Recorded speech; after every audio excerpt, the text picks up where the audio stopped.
Bismillahirrahmanirrahim. Assalamualaikum warahmatullahi wabarakatuh. Salam sejahtera bagi kita semua. Om Swastiastu, Namo Buddhaya, Salam kebajikan.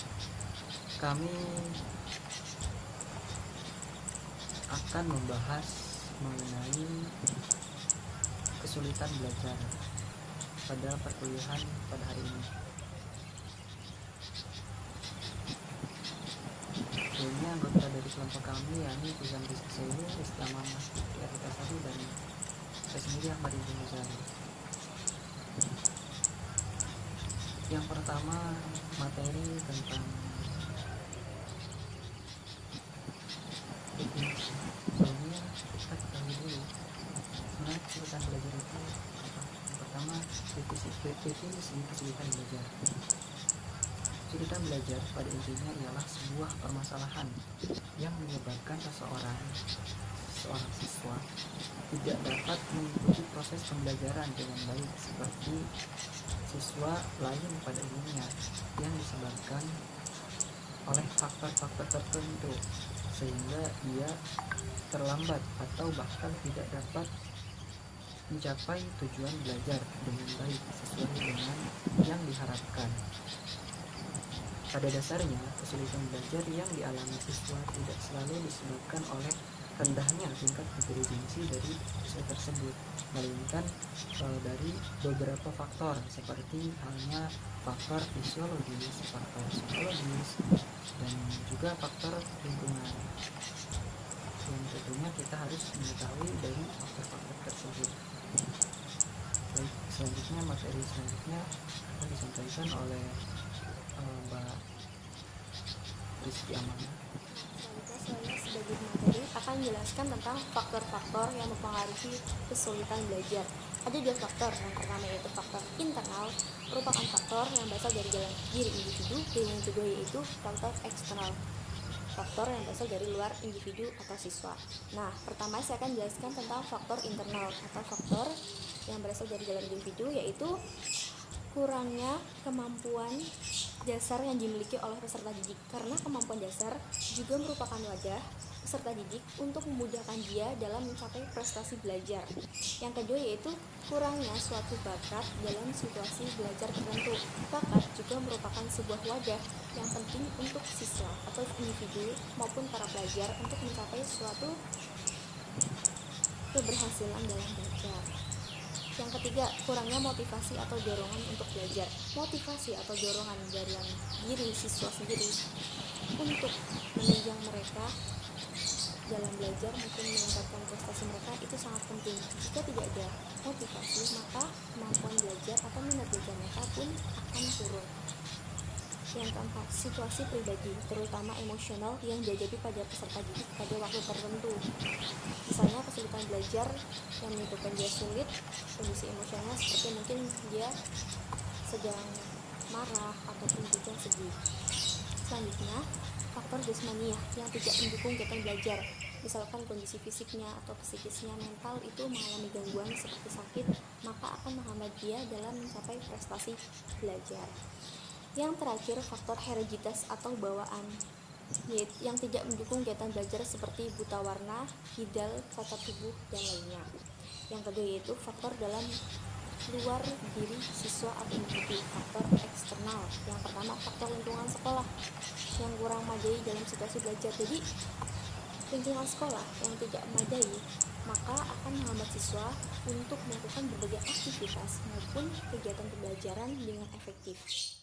Yang kedua, situasi dalam keluarga mendukung situasi belajar peserta didik seperti rumah tangga yang kacau atau broken home, kemudian stres, kemudian pola asuh orang tua yang tidak baik, itu juga mempengaruhi situasi belajar peserta didik. Yang terakhir itu situasi lingkungan sosial mengganggu kegiatan belajar siswa seperti pengaruh negatif dari pergaulan.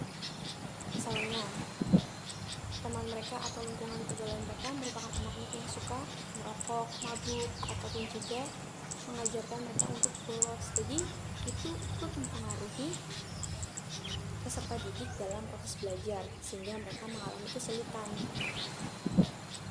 Selanjutnya, diagnosa kesulitan belajar. Dalam penetapan alternatif penyelesaian masalah kesulitan belajar siswa, guru, diutamakan agar terlebih dahulu melakukan identifikasi ataupun upaya-upaya mengenai gejala-gejala dengan cermat terhadap fenomena yang menunjukkan kemungkinan adanya kesulitan belajar yang dialami oleh siswa. Nah, upaya ini disebut dengan diagnosa yang bertujuan untuk menetapkan jenis penyakit, yakni jenis kesulitan belajar siswa tersebut. Nah, sedangkan dalam melakukan diagnosa itu sendiri diperlukan adanya prosedur yang terdiri atas langkah-langkah tertentu yang diorientasikan pada ditemukannya kesulitan belajar jenis tertentu yang dialami siswa. Prosedur seperti ini dikenal sebagai diagnosis kesulitan belajar. Tahap-tahap diagnosis dalam kesulitan belajar antara lain sebagai berikut. Yang pertama, melakukan observasi kelas untuk melihat perilaku menyimpang siswa ketika mengikuti pembelajaran. Lalu yang kedua, memeriksa penglihatan dan pendengaran siswa, khususnya yang didengar melalui kesulitan belajar. Dengan cara kita melihat apakah dalam melihat itu siswa seperti apa, ataukah kurang dalam melihat dan juga dalam mendengarnya. Lalu yang ketiga, mewawancarai orang tuanya atau wali siswa tersebut untuk mengetahui hal ataupun ikhwal keluarga yang mungkin menimbulkan kesulitan belajar. Lalu yang keempat, memberikan tes diagnostik bidang kecakapan tertentu untuk mengetahui hakikat kesulitan belajar yang dialami siswa. Yang kelima, memberikan tes kemampuan intelijensi ataupun IQ khususnya kepada siswa yang diduga mengalami kesulitan belajar. Selanjutnya akan diteruskan oleh Mbak Putri Aritasari.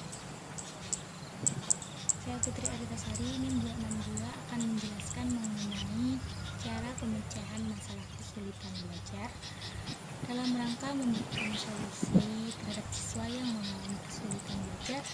Guru terlebih dahulu harus melakukan upaya mengenali gejala-gejala secara cermat terhadap fenomena-fenomena yang menunjukkan adanya kemungkinan kesulitan belajar yang melanda siswa. Guru di sini sangat diharapkan untuk terlebih dahulu melakukan beberapa langkah penting. Ada 4 langkah penting. Yang pertama adalah menganalisis hasil diagnosis. Yang kedua, mengidentifikasi dan menentukan bidang kecakapan tertentu yang memerlukan perbaikan. Yang ketiga adalah menyusun program perbaikan, khususnya program remedial teaching. Setelah ketiga langkah tersebut dilakukan, barulah dilakukan langkah terakhir, yaitu melaksanakan program perbaikan. Mungkin hanya itu saja yang dapat saya sampaikan. Lebih dan kurangnya mohon dimaafkan. Wabillahi taufiq wal hidayah. Wassalamualaikum warahmatullahi wabarakatuh.